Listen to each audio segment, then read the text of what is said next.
কাঁচা আমের সিজন থাকতে বেশি করে এই রেসিপিটি বানিয়ে রাখতে পারেন। সারা বছর সকালের নাস্তায় রুটি পরোটার সাথে এক্সট্রা সবজির প্রয়োজন হবে না। আমের এই রেসিপি দিয়েই খেয়ে নিতে পারবেন।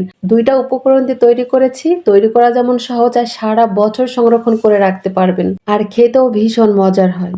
এখানে ১ কেজি আম নিয়েছি। আমগুলোকে ধুয়ে পরিষ্কার করে নিয়েছি। আর একটুও কিন্তু পানি থাকা যাবে না, একদম শুকিয়ে নিয়েছি। আমগুলোকে ভালো করে ছুলে নিয়েছি। এরপরে এইভাবে কুচি, কুচি করে কেটে নিয়েছি। আমের মধ্যে দিয়ে দিলাম ১ কাপ চিনি। চিনিটা দিয়ে ভালো করে আমের সাথে মিশিয়ে নিব।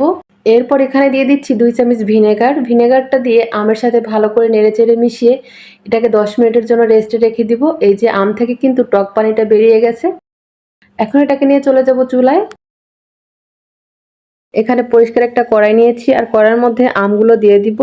এখানে দিয়ে দিলাম ১ চামচ লবণ আর 1/4 টিস্পুন হলুদ। লবণটা কিন্তু স্বাদ অনুযায়ী দিতে হবে। সবকিছু একসঙ্গে নেড়েচেড়ে মিশিয়ে এখন এটাকে জাল করে নিব। চুলার আঁচটাকে মিডিয়ামে রেখে নিব আর একটু পর পর আলতো হাতে নেড়ে দিতে হবে। কিছুক্ষণ রান্না করে নিয়েছি। এখন এখানে আমি দিয়ে দিচ্ছি ১ টেবিল চামচ শুকনো মরিচের গুঁড়া। ঝালটা যার যার পছন্দ মতো দিতে পারবেন।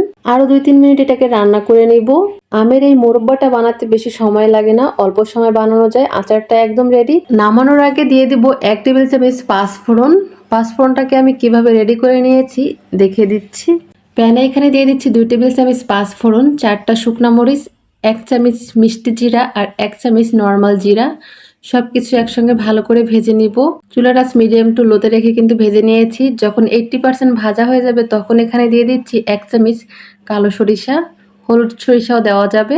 এইভাবে পাঁচফোড়নটা তৈরি করলে সুন্দর একটা ঘ্রাণ আসে আর আচারটা খেতেও ভালো লাগে। এখন এগুলাকে ঠান্ডা করে ব্লেন্ডারে ব্লেন্ড করে নিলেই হয়ে যাবে। আর এই যে পরিবেশন করে দেখাচ্ছি যে কতটা লোভনীয় হয়েছে।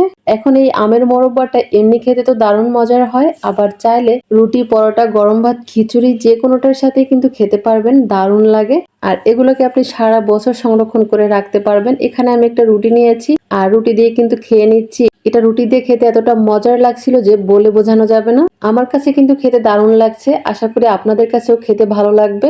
কাঁচা আমের সিজন থাকতে এই রেসিপি বানিয়ে রাখতে পারেন আর সারা বছর সকালের নাস্তা খাওয়ার জন্য রুটি পরোটার সাথে এক্সট্রা সবজির প্রয়োজন হবে না। এটা দিয়ে কিন্তু খেয়ে নিতে পারবেন।